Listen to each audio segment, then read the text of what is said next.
Okay, so imagine this. You decide, yep, I'm going to learn English. And like pretty much everyone these days, is his plan really the best way like he claims? That's the big question. So many methods out there, hard to know what to trust. That's what we're going to deep dive into today. Figure out what Bob's all about. Sounds good. Let's break it down. Right off the bat, the thing that jumps out is how structured it is. Each weekday is dedicated to a specific skill. I've noticed that. It's very organized. Like Monday is reading. Tuesday, you're writing. Wednesday's listening. Thursday, you tackle speaking. And then Friday, it's all about vocabulary review. Ooh. It's almost like a school schedule. Exactly. What do you think about that, jumping into this kind of daily rhythm? You know, I can see the appeal. It's all about focus, right? Like that deep work idea. You dedicate time to one specific task. In our world of constant distractions, that's kind of rare. True. Especially if you're a beginner, I could see how that would make it feel less overwhelming. Like you know what to expect each day. Exactly. No more decision fatigue. Just follow the plan. And even as the weekend's kind of mapped out, like find a new English song, start a new book or TV show, maybe just take a break. It's almost like a language learning syllabus, which I guess on YouTube, that's kind of what it is. Speaking of syllabus, though, he is asking for a solid hour each day, right? That's right. And that's where it gets interesting. He does say 30 minutes minimum, but really aims for that full hour. 5 days a week. That adds up. It really makes you wonder, who is this plan actually for? Yeah. Someone just casually wanting to pick up some English. Or is this for someone who needs to make serious progress fast? Yeah, good point. It's a pretty intense commitment. So I got to say, the thing that caught my eye right away is how much Bob emphasizes all the language skills: reading, writing, listening, speaking, and vocabulary right for the start. You're right. He doesn't neglect any of them, which is different from a lot of language courses out there. Right. So many are like, speak from day one. Yeah. Or they're making you memorize verb conjugations before you can even like read a simple sentence. It can definitely feel unbalanced. Bob seems to have a much more well-rounded approach. What do you think? Is that actually more effective? I think it's smart, for sure. Language is a system, right? All those pieces work together. Makes sense. So working on them all at the same time, it's like you're constantly reinforcing what you're learning, but in different ways. Almost like cross-training for your brain. Ooh, I like that. Cross-training for the brain. So let's break down his plan, day by day. Starting with Monday, reading day. Bring on the books. He suggests you grab a book you'll actually enjoy reading, which is solid advice. And if a full English book feels daunting, Which it might, for a beginner. he's got a great tip. Get a bilingual edition, where you can read side by side, easily check the meaning if you get stuck. That's smart. Especially for someone starting out, that could be the difference between like giving up in frustration or actually powering through. It's like training wheels for reading. You're still getting the challenge of the English text, but with that support there when you need it. Makes it a lot less intimidating. And you're learning vocabulary and context, which is way more effective than just memorizing lists. So true. But Bob doesn't stop there. He also suggests you check out some English news. Websites, apps, whatever works. Yeah, exactly.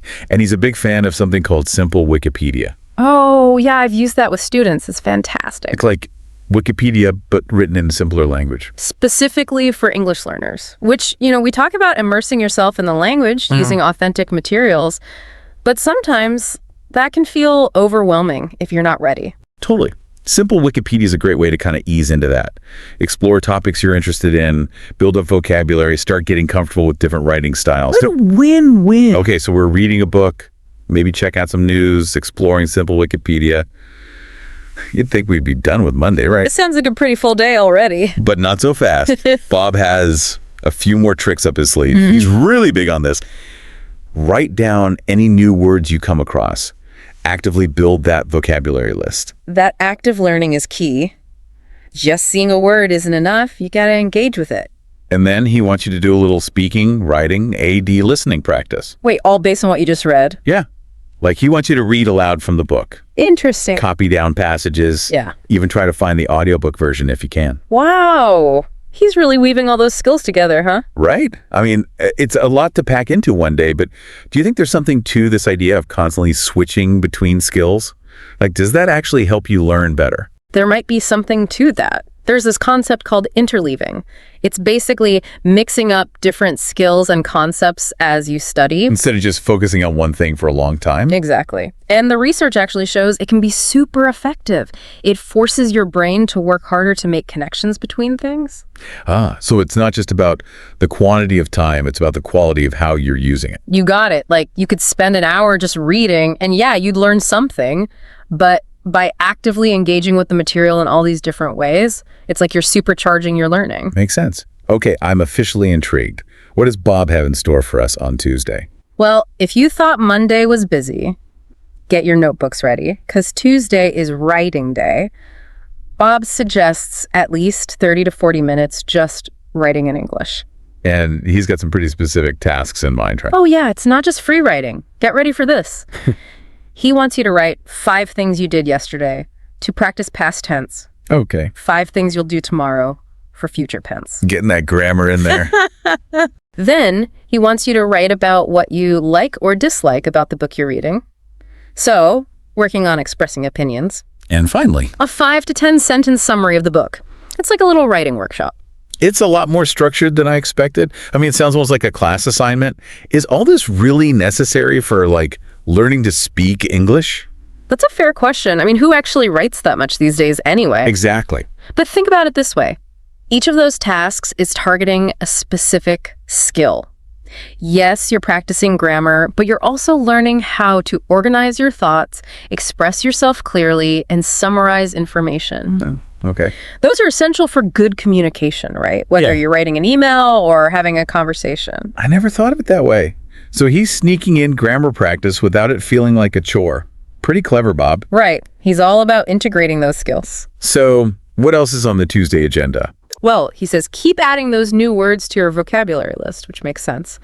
And then, this is fun, he wants you to leave comments on English YouTube videos. Oh, I like that. Like a little mini writing assignment, but with the potential for interaction. Exactly. You could even make some English-speaking friends along the way, and that interaction is so important. Language is about communication, so any chance to actually ease it is a win. Totally. But just like Monday, Bob can't resist tacking on a few more things, can he? Nope. He suggests you read your writing out loud for speaking practice. Okay, makes sense. And then, to get that listening practice in, use Google Translate to hear your sentences back to you. Oh, that's clever. So you're turning your writing practice into speaking A&D listening practice, too. Yeah. He really is all about those connections, huh? He's got the whole system figured out. By engaging with your own writing in multiple ways, you're just reinforcing what you've learned. I like it. Okay, so we've survived reading and writing. What's next on this whirlwind language learning adventure? Bring on Wednesday. This is where things get fun, according to Bob, at least. Wednesday is all about listening. I have to admit, even I'm a little excited for this one. So what's on the menu? Let's see. He suggests watching your favorite English TV show, Okay, that's doable.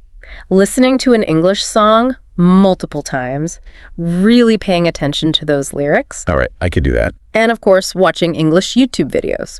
Plus, if you're using audiobooks for your reading practice, those count too. This is the kind of homework I can get behind. It almost feels like cheating, but I guess that's the point, right? Make it enjoyable. Right. Think about it. You're immersing yourself in the sounds of English. You're picking up pronunciation, rhythm, intonation, all while enjoying content you're actually interested in. It's definitely more appealing than drilling vocabulary flashcards. Way more natural. Okay, I'm sold on Wednesday. But of course, Bob can't help but add a few bonus activities, right? You know Bob. He's got suggestions. He says, read about the TV show. Okay. Write about it. Even write about how the song makes you feel. Wow, getting deep. Right. And then, for those who are really up for a challenge, try shadowing the actor's speech to work on your accent. Shadowing. Is that like karaoke for language learning? Kind of. You listen to a native speaker and you try to mimic their pronunciation and rhythm as closely as possible, like you're their shadow. So basically, become an actor for a day. Yeah. Sounds more fun than traditional pronunciation drills. Way more fun. And think of all the vocabulary you're absorbing from the show, the song, the YouTube videos. It's like osmosis. Just soaking it all in. Yeah. All right, Wednesday sounds like a blast. But Thursday is looming, and we both know what that means. Time to face the music. Literally, maybe, if you're singing along to that English song. Huh? But no, I'm talking about speaking practice. The big one. The one a lot of learners dread. Bob suggests 30 to 40 minutes dedicated to this, and His ideal scenario: hire an online English tutor. He even provides links to platforms like Preply, Cambly, italki right in his video description. He's clearly a big believer in tutoring, which, makes sense. Having someone to actually practice with who can pinpoint your weaknesses, tailor lessons to your needs. And give you real-time feedback, that can be a game changer for speaking. It's like having a personal trainer for your English. But it's also a pretty big investment. Time, money. Not everyone has access to that. So is it worth it? I think we got to unpack the pros and cons of tutoring a bit. Yeah, definitely. There's a lot to consider. But what if tutoring just isn't an option? Maybe you're on a tight budget or you're just not comfortable with that one-on-one format. Does Gob offer any alternatives? He does. He suggests, believe it or not, talking to yourself out loud in English, like narrate your day. Talking to yourself. Isn't that a sign you've gone stir crazy from all this studying? Maybe, but it can actually be really helpful. I mean, I like it. But even in this, Bob ties it back to the other activities. He suggests using that speaking time to also sing along to your English song. Read from your book out loud. Shadow those TV show actors. It all comes full circle. He's all about that integrated approach. I'm exhausted just thinking about all this. Nah. But we're not done yet, are we? Friday awaits. Friday is a bit more chill. Well, kinda. After a busy week of reading, writing, listening, speaking, it's time to give those vocabulary muscles a workout. It's vocabulary review day. I kind of love this idea, actually. Like finally giving all those new words you've collected the attention they deserve. Right. By now, you've encountered them through reading, writing, listening, maybe even speaking, so they're somewhat familiar. Friday is about making them stick. So what does a vocabulary review session look like? Is it just staring at flashcards for an hour? Bob suggests reading the words and definitions out loud, using them in sentences, practicing until you've got them memorized. So it's not just passive review, it's actively engaging with the words. Exactly. The more you see those words, the more likely they are to become part of your active vocabulary. And by using different techniques, writing, speaking, maybe some flashcards, you're hitting different learning styles, making it more effective. Okay, we made it. A whole week of Bob the Canadian's English learning plan. It's intense, but kind of clever. What are your overall impressions? I gotta say, I'm impressed. It's structured, it hits all the key language skills, it gives you concrete activities, encourages active learning. He's clearly put a lot of thought into this. I agree. And it's not completely rigid, right? He does say you can adjust the time spent on each activity based on your schedule, energy levels, and the weekend is there for a break if you need it. Right. He's not a monster. And he even encourages you to find new English material for the following week, like a new song, a new show. So it's not just about following this one set routine forever. It's like he's trying to make language learning a part of your life, not just another item on your to-do list. And that's so important for long-term success. Okay, so Bob's plan has a lot going for it. BDT. Uh-oh, there's a but. There's one question that's been nagging at me this whole time. Okay, I'm all ears. He never explicitly mentions grammar study, like at all. That's true. It's kind of implied, I guess. Right. But where does it fit in? Is he assuming it'll just happen magically through all the reading, writing, listening, speaking? That's a great question, and it deserves some serious unpacking. Do we need dedicated grammar study? Where would it even FET in this packed schedule? Lots to discuss. Yeah, it's a real head scratcher. Bob kind of glosses over the whole grammar thing. It's like he thinks it'll just happen osmosis, along with all the vocabulary. But is that even realistic? Can you really become fluent without, ever cracking open a grammar book? Well, there's definitely a whole philosophy out there that emphasizes immersion, just using the language, and the grammar will kind of sort itself out. Like how babies learn, right? Exactly. They don't start with grammar rules. They listen, they imitate. So you're saying it's possible to absorb it organically, just through constant exposure. But wouldn't it be easier to just learn the rules up front? I mean, wouldn't that help you avoid making those, classic learner mistakes? It's tricky. There are pros and cons to both approaches. Having those grammar rules, that framework, it can definitely help you understand how the language works. Like sentence structure, verb tenses? Exactly. And yeah, it can help you avoid some of those common errors. But sometimes focusing too much on grammar can make you hesitant to actually speak, Ah, I see what you mean. So it's a balance. But let's be practical here. If we're talking about Bob's plan specifically, Where would dedicated grammar study even FIT in? Right. The guy's already asking for an hour a day. It's packed. We don't want to overload people, but we also can't ignore grammar completely. It is important. So what are our options? Cram another hour into the day. I mean, I'm all for dedication, but that might be pushing it. Maybe we could weave in some shorter grammar sessions, like 15, 20 minutes at the beginning or end of each day's activities. So like on Monday, after you're reading, you spend a bit of time looking at some grammar points that came up in the text. Exactly. Or on Tuesday, before you start your writing, review the rules for past and future tenses. Keep it all connected to what you're already doing. I like that. It feels less like, ooh, now it's grammar time, and more like, okay, let's understand this a bit deeper. Right. It was all about application, not just memorization. But what if someone really can't fit it in each day? Could you do like a Grammar Friday or something? Swap it out with another skill? We could, or even add it as a sixth day if someone's feeling super ambitious. The key is to find what works without losing that balance, Bob emphasizes. We don't want to neglect any of the 4 skills. Reading, writing, listening, speaking. Maybe a hybrid approach is the way to go. A little bit each day, and a dedicated grammar session once a week for a deeper dive. That's a great idea. Regular exposure, A&D-focused study.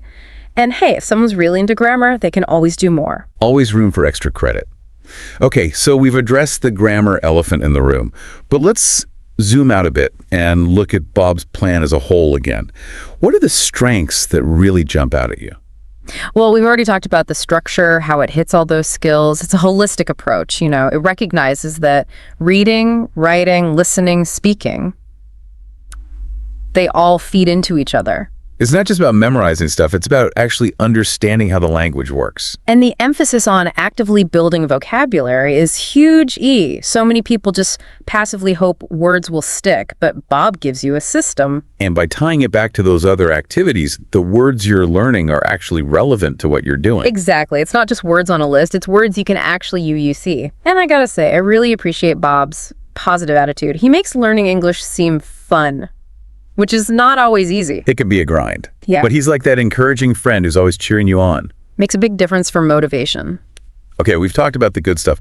Are there any, weaknesses, things Bob could improve? Well, one thing that jumps out is the sheer amount of self-discipline this requires. An hour a day, 5 days a week. That's a big commitment. And even though he does offer some flexibility, you got to be consistent. It's like training for a marathon, you know? You're not going to get there by jogging for 10 minutes once a week. It's about building that habit. So people need to be realistic about their time, their motivation. Can you really commit to this? If not, maybe adjust it. Another thing to think about is that people might progress unevenly with different skills. Oh, absolutely. Some people are naturally better at reading and writing. Others might pick up speaking and listening faster. And while Bob's plan touches on all of them, it doesn't necessarily give you tailored advice for dealing with specific weaknesses. If you really struggle with pronunciation, for example, you might need extra help. A pronunciation coach, a conversation group, maybe some specialized apps. It's all about personalizing it. Bob's plan is a great starting point, but it's not one size fits all. Like a recipe. You follow the basic instructions, but you might need to adjust the ingredients, the cooking time, based on your preferences, what you've got available. Ooh, I like that. So Bob's plan is the recipe. But what's the most important ingredient for success? The secret sauce, if you will. We've talked about the structure, the activities, the good, the bad. But there's something Bob doesn't really address directly, and I think it's key why. It's consistency. Ah, yes. The cornerstone of pretty much any learning endeavor. You got to actually do the thing, not just have a plan. Exactly. Bob gives you the roadmap, but you have to make it a habit. That's what separates those who dabble from those who achieve fluency. It's like going to the gym, right? Best workout plan in the world won't do anything if you only go once a month. Show up consistently. Even just 30 minutes a day, you'll see results. It's the same with language. Those little efforts add up. So for anyone out there starting their English learning journey, remember, it's not about finding the perfect plan. It's about finding one that works for you and then sticking with it. Even 15 minutes a day, make it a habit. That's where the magic happens.